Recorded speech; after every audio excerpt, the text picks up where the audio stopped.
News. రాష్ట్రంలో food కల్తీపై ప్రభుత్వం సీరియస్గా ఉందని ఏపీ మంత్రి నాదెండ్ల మనోహర్ అన్నారు. ఇవాళ విజయవాడలో జరిగిన వినియోగదారుల దినోత్సవ కార్యక్రమంలో ఆయన పాల్గొన్నారు. ఇకపై రాష్ట్రంలో ప్రతి జిల్లాలోనూ కల్తీలను గుర్తించేందుకు ల్యాబ్లు ఏర్పాటు చేస్తామని తెలిపారు మనోహర్. అలాగే పౌర సరఫరాల శాఖ నుంచి వినియోగదారులకు వెళ్లే ఆహార పదార్థాలపైన నిఘా ఉంటుందని తెలిపారు. ఇందుకోసం మెగా ల్యాబ్ ఏర్పాటు చేస్తామన్నారు నాదెండ్ల. అడల్టరేషన్ అనేది చాలా సీరియస్ ఇష్యూ.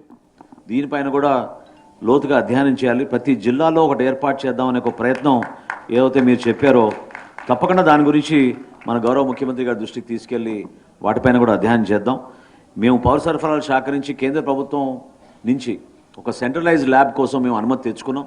అది మా ప్రోడక్ట్స్ కోసం, అంటే ఏదైతే మేము సరఫరా చేస్తున్నామో కందిపప్పు కానివ్వండి, పామ్ ఆయిల్ కానివ్వండి, షుగర్ కానివ్వండి, లేదా బియ్యం కానివ్వండి, వీటన్నిటిని కూడా ఎప్పటికప్పుడు ఫుడ్ స్టాండర్డ్స్ మీట్ అవుతున్నామా లేదా అనే దానిపైన ఒక సెంట్రల్ ల్యాబ్ మేము ఒక అధునాతనమైన సెంట్రల్ ల్యాబ్ ఒకటి ఏర్పాటు చేద్దామని నిర్ణయం తీసుకుని ముందుకొచ్చాం.